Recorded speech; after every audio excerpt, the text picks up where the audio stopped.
Hi guys, what's up? What's up everyone? I hope कि आप सभी लोग अच्छे होंगे, स्टडी के साथ साथ अच्छे होंगे, क्योंकि पढ़ाई भी ज़रूरी है और लाइफ में स्ट्रगल तो आता ही है। तो स्ट्रगल से कहाँ भागना है दोस्तों। आपके पास अगर रोज़ समस्याएं आ रही है, तो अच्छा है, क्योंकि आप कुछ नया सीखने की ट्राई कर रहे हो, नया करने की कोशिश कर रहे हो। आपके पास समस्या ही नहीं है तो कहीं ना कहीं गलत है, कहीं ना कहीं गड़बड़ है आपके लाइफ में। तो इसलिए समस्याओं का आना भी ज़रूरी है, उलझनों का आना भी ज़रूरी है। ये आपने एक कहानी सुना होगा, नहीं सुना है तो बता देता हूँ।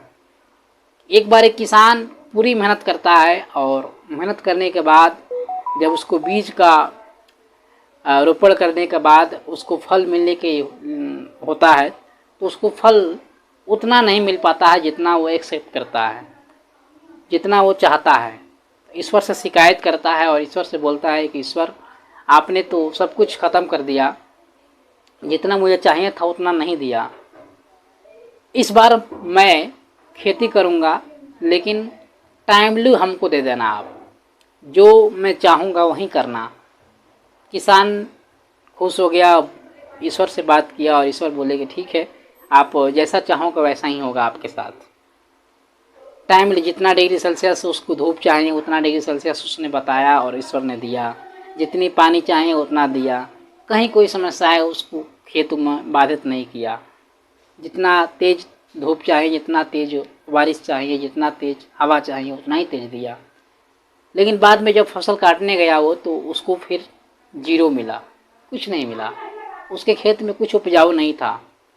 ईश्वर से फिर गया पूछने गया और बोला कि ईश्वर, आपने तो सब कुछ मेरे कहने पर दिया है, आपने तो सब कुछ टाइमली दिया है, फिर भी मेरा खेती में अच्छा प्रभाव क्यों नहीं पड़ा, या मेरी खेती अच्छी क्यों नहीं हुई।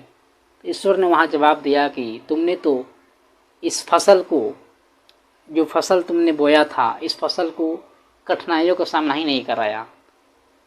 तो यानी कि तेज आंधियों में, तेज तूफानों का आना भी ज़रूरी है फसल को खिलने के लिए।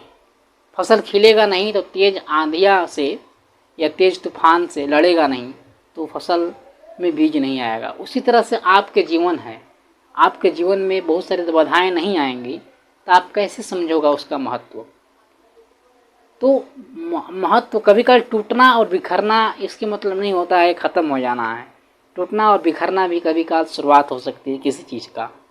इसलिए आप लगे रहिए, जीवन है, संघर्ष है, लोग बोलेंगे भी, बुरा भी कहेंगे, अच्छा भी कहेंगे। आप लगे रहिए, आप लगे रहेंगे ईमानदारी के साथ, तो ये मेरा दावा है 100% कि आप सफलता की सीढ़ियाँ पार कर जाओगे। धन्यवाद।